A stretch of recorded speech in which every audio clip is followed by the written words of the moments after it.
Hello everyone, आप सभी का स्वागत है। आज हम पढ़ने वाले हैं, हमारा टॉपिक है, आज सोशल साइंस पढ़ेंगे। उसमें से हमारा जो पहला टॉपिक है इतिहास का, यूरोप में राष्ट्रवाद का उदय। इसमें हम पढ़ने वाले हैं राष्ट्रवाद क्या है, इसकी क्या विशेषता है और इसका इम्पोर्टेंस क्या है। राष्ट्रवाद हुआ तो कोई भी चीज़ उसका इम्पोर्टेंस तो होगा। राष्ट्रवाद के उदय के कारण समझेंगे, इसका परिणाम क्या होगा।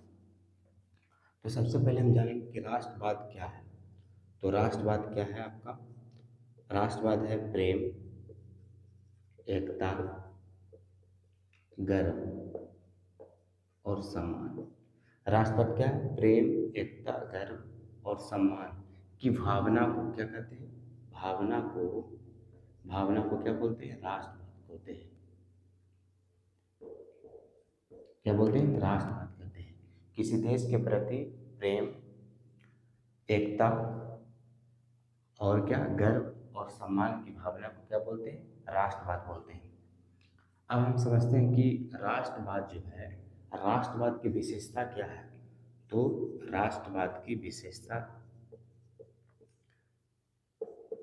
राष्ट्रवाद की निम्नलिखित विशेषता है, जिसमें है राष्ट्रवाद में क्या, समान पहचान होता है। क्या होता है? समान पहचान। समान पहचान कहने के मतलब क्या होगा कि समान पहचान, उनकी भाषा समान होगा, ठीक है, उनकी संस्कृति समान होगा और उनकी परंपरा। जैसे कि भारत में क्या है, भारत में हिंदू बहुमत समाज है, तो उनकी भाषा, संस्कृति, क्या परंपरा, क्या समान है। तो समान पहचान करने का मतलब हुआ उनकी जो भाषा होगी, जो उनकी संस्कृति होगी, जो उनकी परंपरा होगी, वह समान होगा। दूसरा विशेषता होता है एकता होता है। यदि राष्ट्रवाद की विकास हो रहा तो उनमें एकता होना बहुत जरूरी है।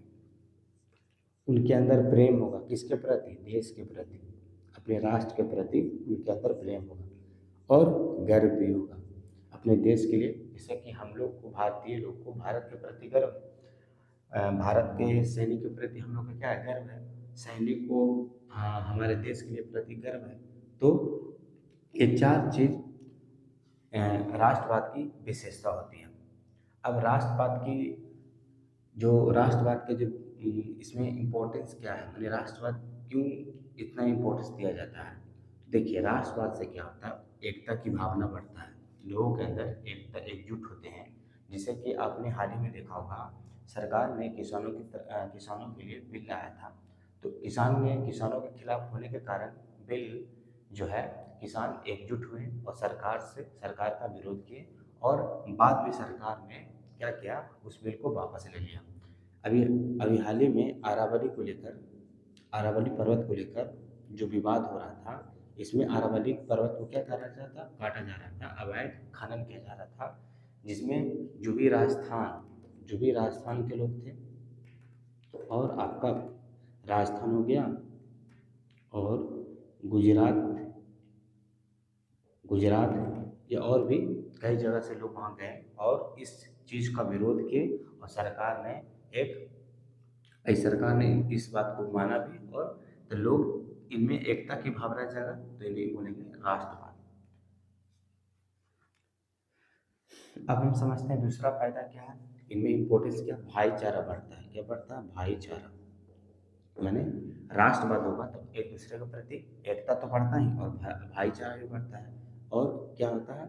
गर्व भी होता है। दूसरी बात है काम काम की प्रेरणा बढ़ता है। काम की क्या होता है? प्रेरणा। काम करने के प्रति प्रेरणा बढ़ता है। जैसे हमारे देश के सैनिक हैं, उनमें भारत के प्रति प्रेम है, गर्व है, तभी तो भारत के नागरिकों को बॉर्डर पे रह के रक्षा कर रहे हैं। तो कहीं ना कहीं गर्व है उनको, इस बात पे प्रेम है, तभी तो वो रक्षा कर रहे हैं। और आप देख रहे होंगे कि जो भारतीय सैनिक है, उनमें जाने के लिए बहुत ही क्रेज रहता है। अब हम समझ रहे हैं इसका कारण क्या है। यूरोप में जो राष्ट्रवाद का उदय हुआ, इसका कारण था, पहला हम कारण समझते हैं, इसको साफ करना पड़ेगा।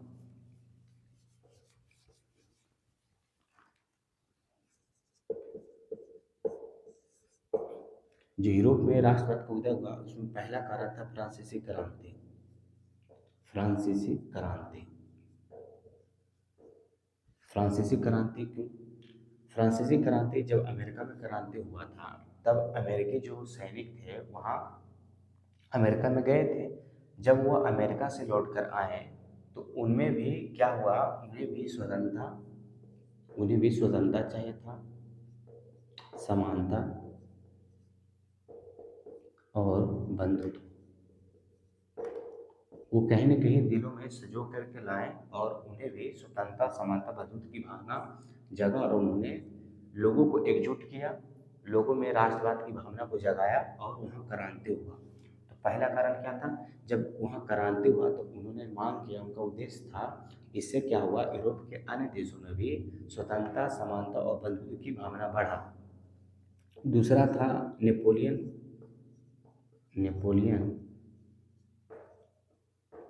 बोनापार्ट। नेपोलियन बोनापार्ट नाम का एक सैनिक हुआ, जो सेनापति था। इन्होंने इसके द्वारा भी कई सारे सुधार किए थे, जैसे कि इसने प्रशासनिक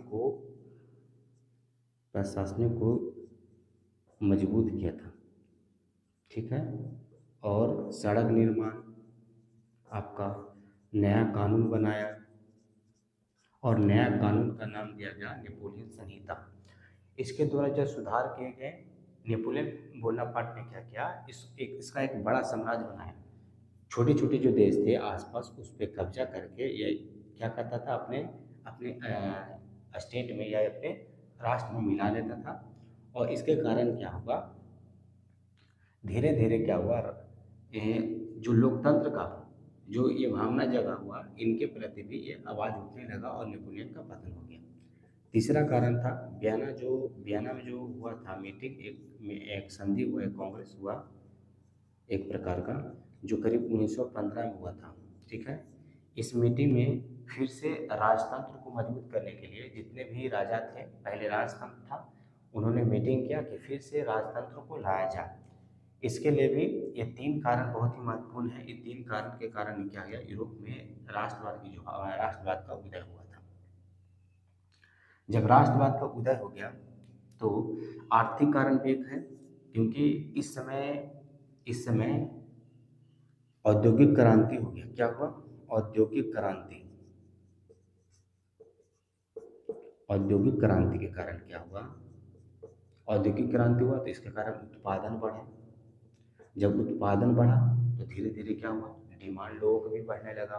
इससे क्या हुआ, रोजगार का विकास हुआ, लोग शिक्षित होने लगे। तो इसके कारण भी, ये चार कारण के कारण यूरोप में राष्ट्रवाद का उदय हुआ। अब हम समझते हैं कि जब यूरोप में राष्ट्रवाद का उदय हो गया तो इसका परिणाम क्या हुआ, रिजल्ट क्या हुआ, इसका परिणाम क्या हुआ।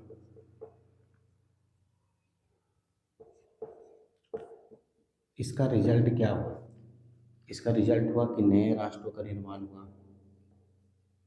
नए राष्ट्रों का निर्माण हुआ, नए नए राष्ट्र बने। क्यों राष्ट्र बने? क्योंकि उन्होंने क्या किया, उन्होंने स्वतंत्रता मांगा, समानता मांगी, बंधुत्व मांगा। तो इसके कारण भी नए राष्ट्रों का निर्माण हुआ।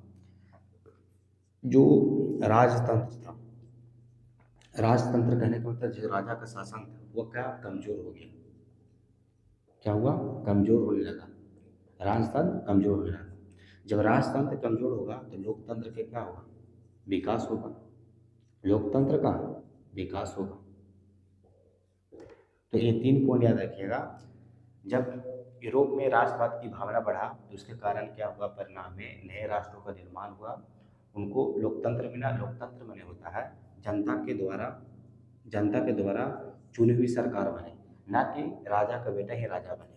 तो इसके कारण लोकतंत्र का विकास हुआ। जो भी राजतंत्र था, जो पहले राजतंत्र कहने का मतलब है जो आज के समय में कार्यपालिका दिखता है, कार्यपालिका हो, जो न्याय करता है उसे बोलते हैं न्यायपालिका,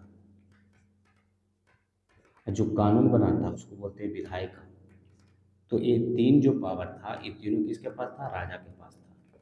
तो हम समझेंगे उस समय जो राजा था, ये तीनों पावर राजा के पास था।